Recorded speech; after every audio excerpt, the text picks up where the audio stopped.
بسم اللہ الرحمن الرحیم۔ اسلامی قصے چینل کے محترم ناظرین، السلام علیکم ورحمۃ اللہ وبرکاتہ۔ ناظرین محترم، ایک شخص بازار میں صدا لگا رہا تھا، گدھا لے لو، کم قیمت میں گدھا لے لو۔ گدھا انتہائی کمزور اور لاغر قسم کا تھا۔ وہاں سے بادشاہ کا اپنے وزیر کے ساتھ گزر ہوا۔ بادشاہ وزیر کے ساتھ گدھے کے پاس آیا اور پوچھا، کتنے کا بیچ رہے ہو؟ اس نے کہا، عالی جا 500 دینار کا۔ بادشاہ حیران ہوتے ہوئے، اتنا مہنگا گدھا، ایسی کیا خاصیت ہے اس میں؟ وہ کہنے لگا، حضور، جو اس پر بیٹھتا ہے اسے مقدس مقامات دکھائی دینے لگتے ہیں۔ بادشاہ کو یقین نہ آیا اور کہنے لگا، اگر تمہاری بات سچ ہوئی تو ہم اسے 1 لاکھ کا خرید لیں گے، لیکن اگر جھوٹ ہوئی تو تمہارا سر قلم کر دیا جائے گا۔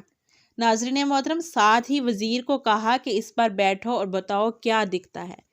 وزیر بیٹھنے لگا تو گدھے والے نے کہا، یہ کسی گنہگار انسان کو دکھائی نہیں دیتا، یا جو ایک باپ کی اولاد نہ ہو اس کو بھی نہیں دکھائی دیتا۔ نے کہا، ہم گنہگار نہیں ہیں، نہ ہی حرامی، ہٹو سامنے سے۔ یہ کہہ کر گدھے پر بیٹھ گیا، لیکن کچھ دکھائی نہ دیا۔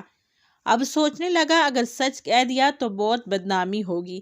اچانک چلایا، کیا نظارہ ہے مقدس مقامات کا! بادشاہ نے تجسس میں کہا، ہٹو جلدی، ہمیں بھی دیکھنے دو، اور خود گدھے پر بیٹھ گیا۔ دکھائی تو اسے بھی کچھ نہ دیا، لیکن سلطانی جمہوریہ کی شان کو مد نظر رکھتے ہوئے آنکھوں میں آنسو لے آیا اور کہنے لگا، واہ میرے مولا، واہ تیری کیا قدرت، کیا کراماتی گدھا ہے، کیا مقدس جانور ہے۔